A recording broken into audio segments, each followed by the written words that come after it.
আমাদের যাদের MCQ correct হয়েছে 5টা 6টা 7টা 8টা 9টা তারা পাস নাকি ফেল এই বিষয়টি নিয়েই আমরা আজকের এই ভিডিওতে আলোচনা করব। তাই তোমরা দ্রুত ভিডিওটা একটু দেখে নাও। আইসিটিতে পাস মার্ক, তো আইসিটিতে পাস মার্কের পূর্বে আমরা দেখে নেই যে আইসিটিতে আমরা কয়টা অংশে পরীক্ষা দিয়েছিলাম। আমরা যে পরীক্ষাটা দিয়েছিলাম সেটা কয়টা অংশে, একটা ছিল কি রিটেন অংশ, একটা এমসিকিউ অংশ, আর একটা ছিল প্র্যাকটিক্যাল অংশ। আমাদেরকে আইসিটিতে পাস করার জন্য রিটেন, এমসিকিউ এবং প্র্যাকটিক্যালে আলাদাভাবে পাস করতে হবে নাকি কম্বাইন ভাবে পাস করতে হবে, এই বিষয়টা আগে আমরা একটু দেখে নেই। মাধ্যমিক ও উচ্চ মাধ্যমিক শিক্ষা বোর্ড কর্তৃক বোর্ডের যে রুটিনটা দেওয়া আছে, আমরা একটু নিচের দিকে যাই, তো বিশেষ কিছু নির্দেশাবলী দেওয়া আছে।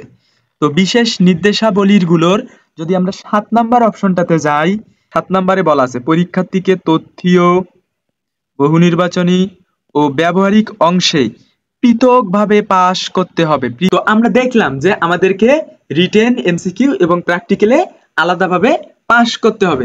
তো প্রথমে আসি আমরা প্র্যাকটিক্যালের কথা নিয়ে। তো প্র্যাকটিক্যালে কাউকে ফেল দেয় না, প্র্যাকটিক্যালে কলেজ সবাইকেই পাস করায় দেয়, তাই প্র্যাকটিক্যাল নিয়ে আমাদের কোনো চিন্তা নেই। এরপর আসি রিটেন নিয়ে। রিটেনের ক্ষেত্রে আইসিটিতে পাস মার্ক নিয়ে সমস্যায় পড়া লাগে না, মেইনলি সমস্যায় পড়তে হয় এমসিকিউ নিয়ে, কেননা এমসিকিউ হুটহাট করে অনেকেরই ভুল হয়ে যায়। তো আমরা এখন একটু দেখে নেই যে আমাদেরকে এমসিকিউ পাস করতে হলে কি করতে হবে। তো আমরা জানি যে এমসিকিউ এ পাস মার্ক হচ্ছে, বা সব জায়গাতেই পাস মার্ক হচ্ছে 33% মার্ক। তো 33% মার্ক পেলে আমরা পাস মার্ক পাবো। তো আমাদের এমসিকিউ এক্সাম হয়েছিল কত মার্কের মধ্যে? 25 মার্কের মধ্যে। 25 মার্কের মধ্যে কি 25টা এমসিকিউ ছিল, প্রত্যেক এমসিকিউ এ 1 মার্ক করে ছিল, 25 এমসিকিউ এ 25 মার্ক ছিল। তো আমাদেরকে এই 25 এর 33% মার্ক বের করতে হবে পাস করার জন্য। তো দেখি যে পাস মার্ক 25 এর 33 অর্থাৎ 25 × 33 ডিভাইডেড বাই 100, এটাকে যদি আমরা ক্যালকুলেশন করি, ক্যালকুলেশন করলে আমাদের আসে 8.25 অর্থাৎ প্রায় 8-এর মতো মার্ক। অর্থাৎ আমরা এমসিকিউ যদি 8 মার্ক পাই তাহলেই পাস করব। এখন যারা 8-এর কম পাবা, 8-এর যারা কম পাবা, কম যেমন হচ্ছে 7, 6, 5, 4, তারা কিন্তু পাস করতে পারবা না। 8 পর্যন্ত পাস, 8-এর পরে যারা মার্ক পাবা তারা পাস করবা না। এক্ষেত্রে আইসিটির এমসিকিউ বা সব বিষয়ের এমসিকিউ গুলো যেহেতু মেশিনের মাধ্যমে কাটা হয়, তাই মেশিনকে একটা হচ্ছে ফিক্সড অ্যালগোরিদম দেওয়া থাকে যে 8-এর উপরে পাইলে পাস, নিচে পাইলে পাস করায় দিবে না। তাই যারা 8-এর নিচে পাবা তারা কোনোভাবেই পাস করতে পারবা না। দেখো, আমরা যদি জাতীয় শিক্ষাক্রম ও পাঠ্যপুস্তক বোর্ড বাংলাদেশের ওয়েবসাইটে একটা দেখি যে এইচএসসি ও সমমান পরীক্ষার নম্বর বন্টন বা পাস মার্ক কোন বিষয়ে কত, তো 2017 সালে একটা নীতিমালা প্রণয়ন করেছিল জাতীয় শিক্ষাক্রম ও পাঠ্যপুস্তক বোর্ড। সেই নীতিটা এখন পর্যন্ত কার্যকর আছে। তো এই নীতিতে যদি আমরা দেখি যে তথ্য যোগাযোগ প্রযুক্তিতে আমাদের পাস করার জন্য কত কত মার্ক পেতে হবে। তো তথ্য যোগাযোগ প্রযুক্তিতে দেখো, তোমরা সৃজনশীল পরীক্ষা দিয়েছো 50 মার্কের, বহু নির্বাচনী 25 মার্কের, আর ব্যবহারিক তোমাদের 25 মার্কের হবে।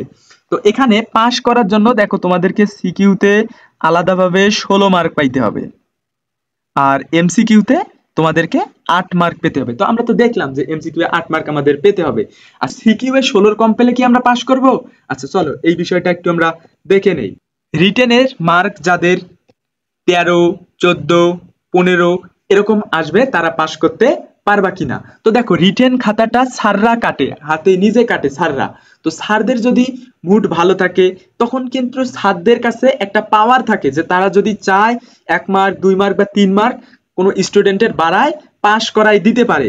অর্থাৎ তোমাদের যেহেতু পাস মার্ক কত, রিটেনের 16 মার্ক, তাহলে কি 13-র সাথে যদি 3 যোগ করায় দেয়, সেক্ষেত্রে 16 মার্ক যদি হয় সেক্ষেত্রে কিন্তু পাস করার সম্ভাবনা থাকবে। 14-র সাথে যদি 2 মার্ক যোগ করায় দেয় 16 মার্ক হয়, সেক্ষেত্রে পাস হয়ে যাবে তোমার। আবার 15-র সাথে যদি 1 মার্ক যোগ করায় দেয় সেক্ষেত্রে কিন্তু তোমার পাস হয়ে যাবে। কিন্তু এই বিষয়টা ডিপেন্ড করবে তোমার স্যারদের উপর, যে কোন স্যার তোমার খাতাটা কাটলো তার উপর নির্ভর করে কিন্তু এই বিষয়টা। তবে 14-15-তে ইজিলি পাস দিয়ে দেয় স্যাররা। 1-2 মার্ক কোথাও খাতার যদি তুমি লিখে থাকো সেক্ষেত্রে 1 মার্ক 2 মার্ক যোগ করে পাস করায় দেয়। কিন্তু 13 মার্কটা সব স্যাররা দিতে চায় না। অনেক স্যাররা দেয়, অনেক স্যাররা দিতে চায় না। তো তোমার কোন স্যারের কাছে খাতা পড়লো এই বিষয়টার উপর নির্ভর করবে।